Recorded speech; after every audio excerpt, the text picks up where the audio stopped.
to KRÜ Esports here on Ascent in convincing fashion, barely breaking a sweat. Yeah. You've got to call it out again, yay. Two fantastic performances from him individually. For a team so coordinated in the server, we've got to work on those high fives there. We need to get that down. We need to get that down pat. About 2 yards off for that one. But genuinely, I think credit here where credit is due. Envy have had some shaky Icebox games, but their recovery has been great. We've seen those individuals step up, every one of them firing on all cylinders. I've been loving what I'm seeing out of them. For KRÜ, it felt like they ran out of steam by map 2. Map 1, I think the chances were there to push it further.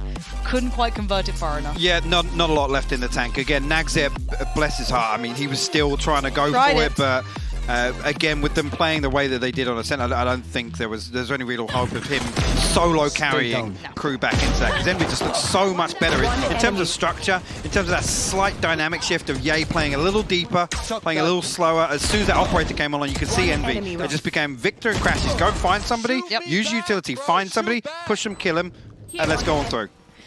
I've got to say, Victor as well had a shaky start, and then he stabilized, he elevated and did even better. Klaus there almost answering back, and as I said, we saw this a couple of times, a couple of moments where KRÜ... Wants to pause or no? We'll pause for you! We'll pause for you! Take your time! We'll pause for you! Sometimes you just got to let them roll. Dude, I just want to hear what they're saying half the time. Like, look, I know people like watch parties. Can I just listen to the team comms? Welcome to NA. That's the noise you were worried about rather than that's what you heard? Out of the two noises, you picked that out? Alright, but still, good work from MV. This is big from them. Sure, just get Icebox out of the pool for them. Or just give them Marshals. I mean... I actually don't want to see Ye breaking a 1,000 credit spend in any buy round now going forwards, because that man is... And actually, Sean made a perfect point. It's not about just the kills, it's on some of those rounds where he was able to get that open tag. You've got 2 or 3 people down to 49 HP, even if everybody else is running Sheriffs. It's literally, it's a knock-on effect.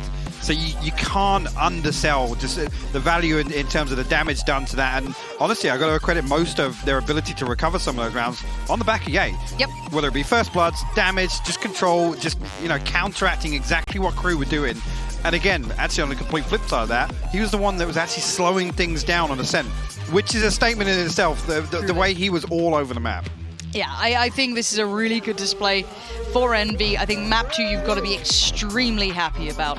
Map 1 still, I'm going to put it in its own little box off to the side. Map 2 is exactly the type of performance I want to see from them going forward in this. All those individuals coming together. And of course on the flip side, KRÜ, I mean, as said, by map 2 it felt like they'd lost a bit of that fuel coming into that fire. They were still trying their best, but just outplayed pound for pound. And I love to know how they are feeling after that match. Here is Dash standing by with you guys for the Verizon post-match interview. Thank you very much, Insu. I'm standing by with FNS after Envy books the second ticket into the knockout stage, joining 100 Thieves. NA 2 for 2 at this point when it comes to the playoffs. How does it feel to know you've already gotten through? I mean, I'll be honest, I knew we'd make it out. I was definitely worried about 100 Thieves, but obviously they proved all of us wrong. They made it through in the first 2 matches, so pretty sick to see all the NA teams. I actually thought Sentinels already made it through, so I thought it was 3-0, but it will be soon. Yeah, exactly. They've got that double round robin group stage, so it's going to take them a couple extra games, but I think there's a lot of confidence that third for sure. They're going to win for sure. Will be joining you. Now, this series is an interesting one because while it was a 2-0 2-map series, first map a little bit closer, second one you just completely blew it open. But talk to me first through that Icebox map. What did you attribute the closeness to? We just make too many mistakes. Individually, we just take too many fights that we shouldn't take. We're giving them a kill, like early kills for no reason. We're just taking fights, not running away, not really playing fundamentally well. And they were hitting their shots as well. So it's like we underestimated how good they were mechanically. Took dumb fights, lost the fights, and then eventually ended up losing the rounds. But at like 8-10 or something like that, we won like a very, very key round or a clutch or something like that. I think Crashies won once. So we kind of just knew we were better. It's just they needed to let me call perfectly and let me give me time. You know what I mean? So the next map, I just made sure for them to calm down and just give me the time to call. Yeah, and an unusual number of thrifties coming through there on that Icebox map. So yeah, so between the two maps, you went backstage, you had a couple moments to talk to the team.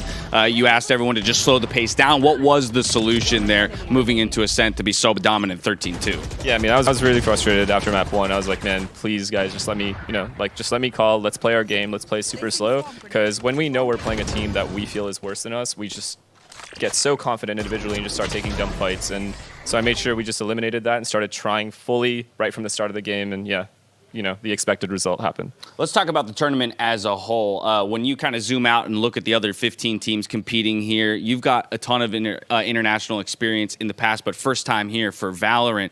What's been your opinion so far of the teams, as you've gotten your kind of first look? Who are the real threats? Who are you excited to go up against? Who's going to be your biggest challenge? EU for sure. I really want to play against Gambit and Ascend. Those two teams in scrims have been insane versus us, and it's just fun to play, man. It's fun to play good teams and kind of, just learn from them, see how we match up against them and stuff like that, and I want to play them, yeah. One other thing, I'm going to jump back to the Icebox map just because there's a little bit of a peculiarity and something that's been discussed on the broadcast. Some teams going for the Sage, some teams not. No Sage Icebox. What's the reasoning there? What's the value of having a Sage versus not? And why do you guys just choose not to?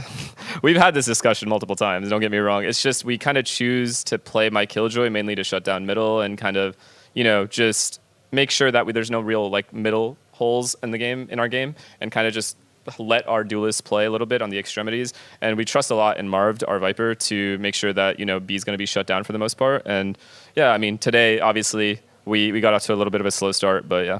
I'd say overall, though, you cruised to victory today. Yeah. 2-0. Once again, I want to congratulate you on already making it through to the knockouts. Excited to see what kind of maps you have in store for us in the future. Thank you, man. Thank you. All right, from here, we're going to a break. On the other side, it's going to be Vision Strikers versus Ascent. We'll catch you here. Aim on that group becomes a little bit more tricky. But now, though, we jump back in. Victor just puts his body on the line, holds down Mouse One, has to get back, crashes though. He's picking it up. He's still going to push forward to them. They've got Stingers, they've got Spectres, they've got anything that they could. Yeah, he's now made his appearance. Say goodnight. Kesnet does what he can, but Envy knows this is their game. 12-2 now. And KRÜ in mid. Yeah, he actually pulls away from it again. Actually timed off the Owl drone as well. It's eating up so much time. The flash is perfect, actually, from Victor. Here he comes. Straight out flash, though. They both having to respect it to an extent. Victor does come out of it first, but is it? Yay! It's Yay over the top. Yay! It's so early. It's not. He's not even got +6. Yay! Stop! They've got families, dude. And now Yay just gonna carry on forward. Yay wants this over and done with. He wants them dead and buried. Nags. Is he already thinking that Nagsit might be here? Yeah, all right. Yeah, he's on it today. Okay. Not bad. Nagsit's still got some fire in him. 2v2. Oh, it's laboured. Okay. That's not going in the frag movie. No. 30 seconds. I don't think we'll see that one in the post-game highlights, but Nagsit will recover the spike here. FNS will tap it out.